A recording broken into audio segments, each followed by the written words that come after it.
Je suis phytothérapeute et historienne de la médecine.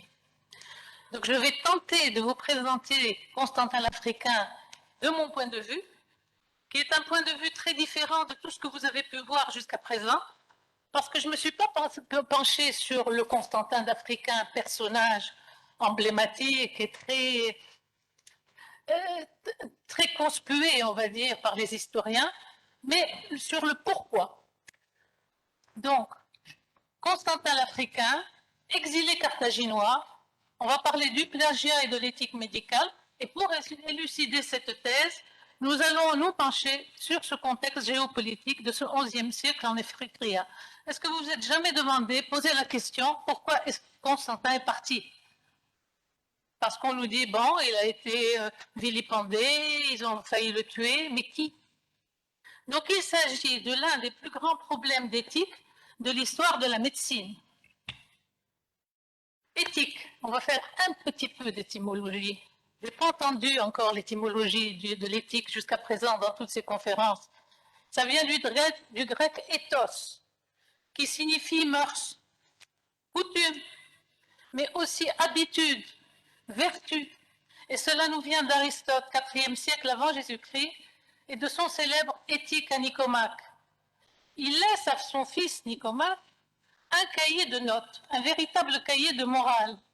Il ne s'agit pas de loi, comme un Hammurabi, ni de sanctions, mais de morale.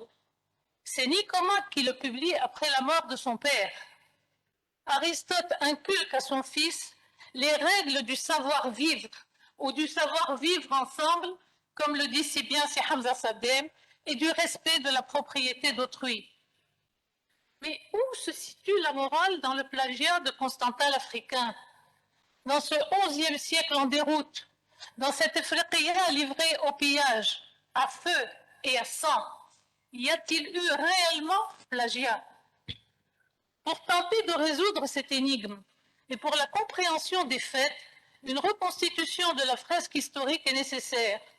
Dans la première moitié du XIe siècle, l'Ifriqiya est sous domination ziride. Le sud de l'Italie est encore sous domination byzantine. Le nord de l'Italie fait partie du Saint-Empire romain germanique.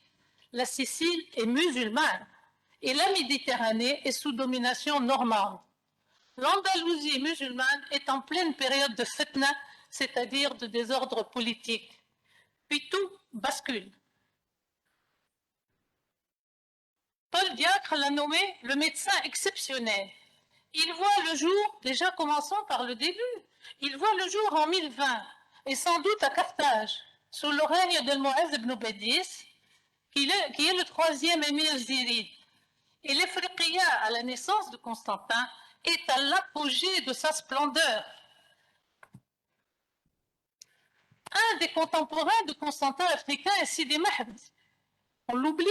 Depuis 3 siècles, Carthage est musulmane, elle n'est pas chrétienne. La Carthage de Constantin l'Africain est celle de Sidi Mahd qui meurt assassiné en 1022. Sidi Mahd a séjourné à Carthage pendant 5 ans, de 1009 à 1014. Et il aurait habité une petite mosquée, une pièce contiguë à la porte d'entrée d'une petite mosquée. Il écrit d'ailleurs, il rédige un très long poème à la gloire de Carthage. Et c'est sans doute, parce qu'il n'y a que cette mosquée dans les horizons de Carthage, celle de Douar al-Shab, qui existe encore. Elle était la seule visible à l'horizon dans la Carthage dévastée. On la devine sur les tapisseries de Vermeyen, sur les gravures de Nathan Dievis, et elle est égale à elle-même jusqu'à ce jour. Ça, c'est une tapisserie qui date de Charles Quint, où l'on voit dans le fond la mosquée de Douar al-Shab. Ça, c'est une photographie qui est récente où on voit exactement la petite pièce où va résider Sidi Mahd. Donc, la Carthage de Constantin l'Africain, avant la catastrophe du XIe siècle, était une Carthage calme, florissante, musulmane. Et c'est celle que nous décrit Abu Ubayd al-Bakri, qui est contemporain de Constantin, dans son livre des routes, Kitab al-Masalik al-Mamil, qui est un véritable guide du routard. Il l'a décrit couverte de beaux villages, avec de nombreuses espèces de fruits, et la qualité de vie est exceptionnelle. Ibn Hawkel, au Xe siècle, dit la même chose. Le climat de Carthage est agréable, l'air y est pur, les fruits sont bons, et même le safran y pousse. Pourquoi est-ce que Constantin l'Africain serait parti, quittant une Carthage florissante, un Xe siècle prospère? Le Fleqiya est à l'apogée de sa splendeur dans les arts, le raffinement, les lettres et la médecine. Le Xe siècle, c'est le siècle de l'école de Kérouan. Jusque-là, tout va bien à Carthage. Puis c'est la catastrophe. C'est la crise du XIe siècle, cette crise qui débute à Byzance, s'étend à l'Iran, à la Syrie, à l'Égypte, puis au Maghreb et enfin à l'Andalus. Une série noire de sécheresse sonne un changement climatique. Il y a même des années poussiéreuses, et en particulier l'année 1042 qui a été appelée Sanat al-Rouba. La famine s'abat en 1055. C'est le déclin des grandes civilisations qui s'annonce en Méditerranée orientale, du Nil à l'Oxus, et c'est le déclin de la population des centres urbains à Constantinople, à Bagdad, à Phostat, qui migrent vers le Caire. Kérouan se dépeuple et sombre. Tunis migre vers la Sicile et la Calabre. L'impact du changement climatique est terrible et change profondément les civilisations de l'Afrique du Nord et du Moyen-Orient. XIe siècle, entre guerre et famine. Les populations fuient vers la Sicile, une Sicile encore musulmane. L'instabilité politique est permanente. Les Zirides se battent entre eux pour des conflits de succession entre Hamadites et Zirides. Les Fatimides, qui ont envahi l'Égypte en 969, connaissent une calamité, la sécheresse de 7 ans, qui débute en 1065 avec des diminutions des crues du Nil, nommées Shadd al-Azma ou encore Shadd al-Mustansiriya, au temps du calife fatimide al-Mustansir Billah. Elle entraîne famine et misère. L'économie du Maghreb s'écroule. Et pour couronner le tout, la mer Méditerranée est envahie par les Normands dès 1060. Ils s'installent en Sicile. Ils arrachent Palerme aux Arabes et celle-ci, qui fut musulmane de 831 à 1071, soit pendant 250 ans, devient chrétienne. Et ils écument également les rivages de la Tunisie et de l'Italie. Voilà une carte de la Sicile arabe qui date des années fastes de la Sicile arabe entre 831 et 1091. Nous avons un autre personnage qui est de très haute importance dans la vie de Constantin. C'est Robert Guiscard de Hauteville, ce Normand. Le sud, il envahit Salerne et Palerme. Il est appelé Guiscard, Robert Guiscard le Rusé, l'avisé, et il est surnommé la terreur du monde. Voilà une monnaie de bronze qui le représente. Il a envahi la Sicile en 1060 et il s'empare de Salerne en 1067. Retenez bien ces dates. Ce sont les dates pratiquement de l'exil de Constantin l'Africain, quand il rejoint la Sicile et quand il rejoint ensuite Salerne. L'Ifriqiya n'est pas du reste. Elle est secouée par la guerre. C'est l'invasion hilalienne. Une horde d'Arabes nomades déferle sur l'Ifriqiya sous ordre du Fatimide. Carthage est mise à sac encore une fois et s'y installent les tribus riyahides. En 1057, les Arabes pénètrent dans la ville de Kérouan et la mettent au pillage. Elle est mise à sac. Il n'y a plus rien à Kérouan. El-Mouaz se réfugie à Mehdiya. La tourmente hilalienne porte de graves atteintes aux droits de la propriété, c'est-à-dire que la population qui s'enfuit sous la houlette de peur des Hilaliens ne retrouve pas ses biens qui sont usurpés quand ils reviennent. Ça, c'est les Beni Hillel. Les invasions des tribus des Souil et des Hillel entre 1055 et 1056, tout ceci a contribué à créer un climat de panique qui a poussé vers l'exode certains intellectuels et commerçants, tels que Constantin l'Africain, vers des climats plus propices et des horizons plus calmes, comme la Sicile ou l'Italie du Sud, qui prend un essor considérable en ce XIe siècle parce qu'elle est débarrassée des Byzantins. Donc, migration en masse, panique des intellectuels qui fuient la guerre, sauf qui peut général, c'est dans ce contexte que vit Constantin à Carthage. On s'est toujours posé la question, mais pourquoi Constantin aurait-il fui Carthage?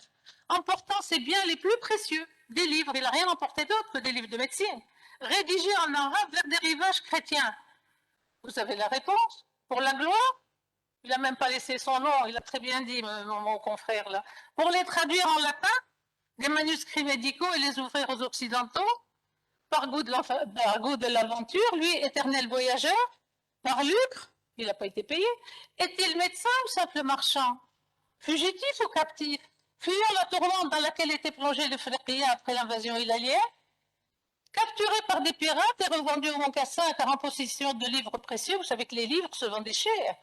On achetait les livres au poids d'or.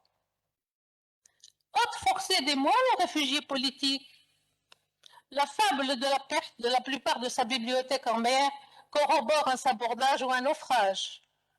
Naufragé secouru sur les rivages de Naples ou en Sicile, acheminé vers Salerne, il était quand même déjà âgé quand il a intégré l'abbaye de Moncassin. Il avait 50 ans. Il avait déjà fait sa vie. L'avait-il fait un homme libre ou un prisonnier? Était-il devenu moine par conviction ou par obligation? Avait-il une famille? Et surtout, quel était son nom? C'est pas son nom, Constantin l'Africain. C'est un nom de... C'est un pseudo. Beaucoup de questions restées en suspens, sans réponse à ce jour, car on a oublié de revivre la situation géopolitique sans précédent de l'Afrique du XIe siècle.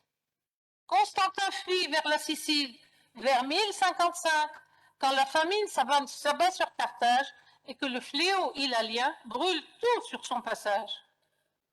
1057, c'est la chute de Kérouan. 1060, Robert Guiscard envahit la Sicile et c'est le début de la conquête normande. Carthage est musulmane depuis plus de 3 siècles. Constantin parlait arabe. Il en maîtrisait la rédaction puisqu'il transportait des manuscrits de médecins arabes pour bagage. Et à Salerne, il ne savait pas parler en latin. Il ne pouvait pas être chrétien. Il ne pouvait pas avoir eu une église à Carthage. Et vous imaginez un chrétien du XIe siècle ne parlant pas le latin? Ça n'existe pas. Pour en faire la traduction en latin, il a été obligé d'avoir un moine à sa disposition qui s'appelait le moine Athon ou Athon. Ces mots de Pierre Diac, Constantin est un moine philosophe, grand érudit, maître de l'Orient et de l'Occident. Bon, il aimait un peu de flonflon, mais c'est pas grave. Donc, nouvel Hippocrate. Hippocrate, donc il est médecin, éclatant, lumineux, originaire de Carthage. Carthage, il n'y a pas de doute, c'est Carthage. Il est sorti vers Babylone. Babylone, c'est Bagdad. Demandant grammaire, dialectique, physique, géométrie, arithmétique, mathématiques, astronomie, il a demandé beaucoup de choses. Nécromancie, musique, loi divinatoire des Chaldéens, arabe, persan et sarrasin. C'est un sarrasin. C'est un berbère de l'Afrique du Nord. Lui furent pleinement enseignés. Constantin à Babylone, certains en ont fait un simple marchand. Un simple marchand se serait-il confiné à tout jamais dans un monastère pour sauver de la ruine et de l'oubli la médecine de Kérouan? Après avoir consacré de cette façon, comme l'a dit si bien mon confrère, 39 années à l'étude, il retourna en Afrique. Le compte est simple. Il est né en 1020, 35 années consacrées à l'étude. Il quitte Carthage 1055. 1055, c'est la chute de Kérouan. Mais il quitte pour la Sicile. Il n'est pas allé directement à Salerne. Cela rejoint l'hypothèse de Karl Schodrov qui soutient que Constantin est passé par la Sicile musulmane, parce que la Sicile était encore musulmane, avant d'être embarqué pour Salerne. Il meurt au Moncassin, la même année que Constantin l'Africain, M. Desiderius Didier de Moncassin, qui le reçoit vers 1058, entre 1058 et 1070, on ne sait pas. Donc Constantin est arrivé à Salerne vers 1070, et c'est par cet abbé qu'il est reçu. Je m'excuse, mais je vais boire. Donc en 1071, Salerne en Sicile tombe aux mains des Normands, et c'est à ce moment-là que rentre dans la scène M. Robert Guiscard.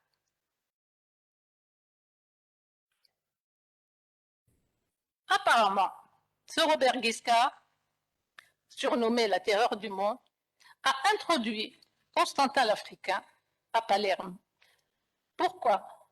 Parce qu'il avait une femme qui était la princesse de Salerne, qui était une lettrée. Lui, le Robert Guiscard, il était illettré complètement. Donc, Robert Guiscardo, géant blond aux yeux bleus, le plus grand guerrier et l'homme d'État le plus habile et astucieux de son temps, mais grossier, analphabète. Donc, il épouse en 1058 la princesse de Salerne, qui est lettrée, disciple de Trotula, très attirée par la médecine et l'étude des classiques. Elle est très belle, très élancée, et elle s'entoure de lettrés, dont Constantin l'Africain. Elle a même fait des études de médecine à l'école de Salerne et maîtrise la matière médicale. L'Ifriqiya au XIe siècle passe du summum du raffinement et de l'art de vivre de la connaissance de la cour ziride à Kérouan à une ruine. Il y a eu transfert des connaissances. Il fallait qu'il y ait transfert des connaissances. Et c'est dans ce sens qu'a œuvré Constantin l'Africain. Cette puissance et cette richesse de l'Ifriqiya influença tous les pays riverains comme la Sicile, qui même quand elle fut sous domination normande, elle est devenue normande au XIIe siècle, elle resta sous influence arabe. Le transfert des connaissances se fit grâce à des savants maghrébins réfugiés comme Constantin ou plus tard l'Idrissi. Donc le summum du raffinement de la cour ziride se transfère en Sicile. Et là, nous trouvons au XIIe siècle Roger II de Sicile, qui donne naissance à une culture arabo-normande qui hérite du raffinement de l'Ifriqiya en collaborant avec tous les grands historiens, médecins et géographes tels que El-Idrissi. Là, je vous mets, pour que vous compreniez le transfert de ces connaissances. C'est un extrait du manuscrit donc, arabe 22-21 qui est à la BNF et qui est Nuzhat al-Mushtaq fi Ihtiraq al-Afaq de Mohamed el-Idrissi. Il date voilà, il date du XIIe siècle, du XIIIe siècle. Donc, l'Ifriqiya, si on regarde l'Ifriqiya, elle est dominante, elle a la tête, le nez en bas. On voit un cap bas qui regarde vers le bas, et on voit bien écrit Bilad Afriqiya, on voit Tunis, on voit Safarkos qui est écrite bizarrement, l'Aqlibia, donc on voit une carte de géographie à l'envers. Et pourquoi est-elle à l'envers? Pareil pour la Sicile. Vous voyez sur la gauche le Mashriq, c'est-à-dire que l'Est est inversé, l'Ouest est de l'autre côté, et les cartes représentent toutes, les premières cartes de géographie représentaient tout le nord vers le bas. Pourquoi? Ça, c'est une planisphère qui est repositionnée telle qu'il l'a dessinée, telle que l'a dessinée Al-Idrissi. Si vous la cherchez sur Internet ou si vous regardez dans des blogs, vous allez voir qu'elle est remise dans le sens moderne de présentation des géographes. Donc, le sud, chez l'Idrissi, est vers le haut, le nord est vers le bas, l'est est à gauche et l'ouest, pareil. Donc, les repères des points cardinaux sont inversés au Moyen-Âge, car c'est la rive sud qui domine la rive nord. C'est le sens du transfert des connaissances. Et c'est dans ce sens que sont passées les connaissances de l'Ifriqiya vers l'Europe. Les contemporains de Constantin l'Africain sont Abu Abaïd al-Bakri, un peu de géographie quand même. Il faut qu'on sache avec quels sont les gens célèbres qui ont vécu le même siècle que lui. Ibn Raqiq, Ibn Sharaf, Ibn Rashiq, Abu Marwan ibn Zuhr, Ibn Boutlen, qui est l'auteur du Taqwim Nom Sanitatis, Taqwim Saha, Avicenne, Roger Ier de Sicile et le fameux Robert Guiscard de Hauteville. Parmi les exilés, il y en a deux, Ibn Rashiq qui s'exile en Sicile en 1057, Ibn Sharaf qui s'exilent vers l'Andalousie. Ils se sont tous exilés sur la fin de leur vie suite à la tourmente hilalienne. L'exil obligé. Les médecins et intellectuels ont fui, certains vers l'Andalousie et d'autres vers la Sicile. Vous vous rendez compte que les voyages à cette époque étaient si difficiles et très dangereux que le pèlerinage à la Mecque a été annulé et il est devenu impossible de faire le voyage sauf au bord des navires chrétiens. El-Mustansir Billah est aussi contemporain de Constantin l'Africain et c'est lui le responsable de toute cette débâcle. Il lâche sur l'Ifriqiya les Beni Hillel. On ne le récupérera jamais. Bon, ça, c'est un clin d'œil. Il est contemporain de Guillaume le Conquérant. C'est aussi un autre Normand. Bon, Trotula de Salerne, qui est la mère de Mathéus, Deux femmes sont contemporaines de Constantin l'Africain, Sigrid de Salerne qui l'introduit au Mont-Cassin, mais surtout Agnès de Poitiers, qui est impératrice du Saint-Empire romain germanique, et c'est à sa demande, c'est à la demande d'Agnès de Poitiers, que les ouvrages de Constantin l'Africain furent traduits en latin. C'est pas du plagiat, c'est obligé au Rasban Anno. Elle exige la traduction de l'arabe au latin. Elle a exigé le transfert des connaissances. Et l'enjeu devient politique. C'est un transfert des savoirs. Ça, c'est une représentation d'Agnès, qui est devenue sainte sur la fin de sa vie. Le Saint-Empire romain germanique en 962, c'était quelque chose. Les ouvrages traduits par Constantin. On dit que, moi je ne les ai pas lus, je ne peux pas vous dire, mais on dit que les ouvrages de Constantin ne sont pas, à vrai dire, des traductions, mais plutôt des paraphrases, très proches du texte original des écrits arabes. Les vraies traductions sont venues plus tard. La véritable traduction littérale ne fut faite que plus tard par Stéphane d'Antioche, qui, lui, a découvert le plagiat et a crié au plagiat. Les ouvrages compilés par Constantin seraient au nombre de 8. Il se servait de son disciple Atho, car l'Africain ne semblait pas manier avec grande facilité la langue latine. Le moine Atho ou Athon était le chapelain de l'impératrice Agnès de Poitiers. Donc, où se situe la morale dans le plagiat de Constantin? Y a-t-il eu réellement plagiat? Et quel rôle a joué Atho dans l'attribution à Constantin de la paternité de Zayd al-Moussafir de Ibn Jazzar ou encore de Kitab al-Malki d'Ibn Abbas al-Majousi? Dans l'urgence de traduire en latin des ouvrages de médecine arabe, c'est un travail monumental. Vous vous rendez compte le nombre de manuscrits qu'ils ont traduits en si peu de temps, qui a été fait en quelques années et sur ordre impérial. Constantin ne semble pas avoir eu le choix. 8 ouvrages, et non des moindres, qui, grâce à ce travail de sauvetage titanesque, passent à la postérité et font connaître à l'Europe l'apogée de la médecine arabe. 40 ans plus tard, celui qui sème le doute, c'est Stéphane de Pizan, qui découvre le plagiat, entre guillemets.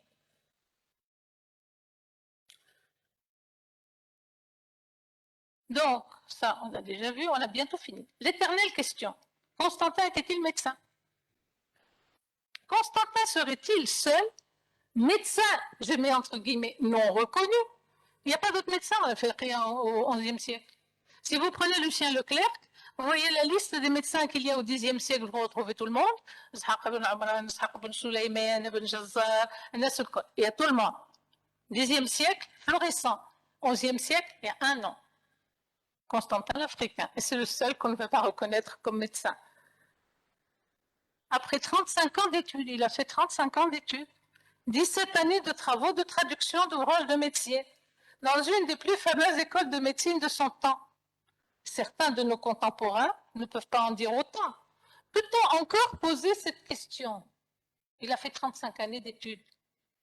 De toutes les façons, le témoignage écrit, car l'histoire ne reste que l'écrit, de Pierre Diacre au XIIe siècle, suivi de Roger Bacon au XIIIe siècle, qui le nomme le médecin Constantin, ne peuvent pas être remis en question. Il y a un autre contemporain de Constantin l'Africain qui le nomme médecin, c'est Aimé du Mont-Cassin. C'est un moine bénédictin qui est contemporain, pratiquement, il est né la même année que Constantin, et de Robert Guiscard, qui est chroniqueur de l'histoire des Normands. Son témoignage, lui, est un témoignage direct. Il le nomme le médecin Constantin. Une autre voie de la transmission de la médecine au Moyen-Âge, très importante, les monastères. Constantin avait bien compris que pour protéger son trésor, ses manuscrits, seul dans cette zizanie, cette tourmente, un monastère avec une école de médecine était son refuge. La protection d'un monarque, doublé d'un clergé, possédant une bibliothèque, doté de moines scribes, était la seule solution à cette époque. Et jusqu'à présent, nous n'avons pas étudié tous les manuscrits de Constantin. On en a étudié très peu. Ils sont à votre disposition si vous voulez travailler. Il a sauvé l'école de Kérouan au prix de sa rédemption, et même, j'ajouterai, au prix de son nom, de son identité. Constantin a offert le savoir et l'art en omettant la manière. Étant incapable de rédiger en latin, il fut sans doute coupable d'omission, d'appropriation de quelques ouvrages. Il n'y en a que 2 sur les 8. Alors, Ishaq, il a totalement respecté Ishaq ben Sulayman, il ne se l'est pas approprié. Ou peut-être sans le savoir, par simple erreur d'un copiste passé par le temps. C'est peut-être le moine Atto qui a mis son nom. Il ne savait pas lire le latin. Et très court, 10 ans. Pour faire la traduction de tant de manuscrits, ce fut un travail de titan. Mais on ne peut cependant négliger le fait qu'il a œuvré d'une façon magistrale et définitive au transfert des connaissances du sud vers le nord. Et grâce à Constantin l'Africain, les lumières de Kérouan brillent sur l'Occident. Merci.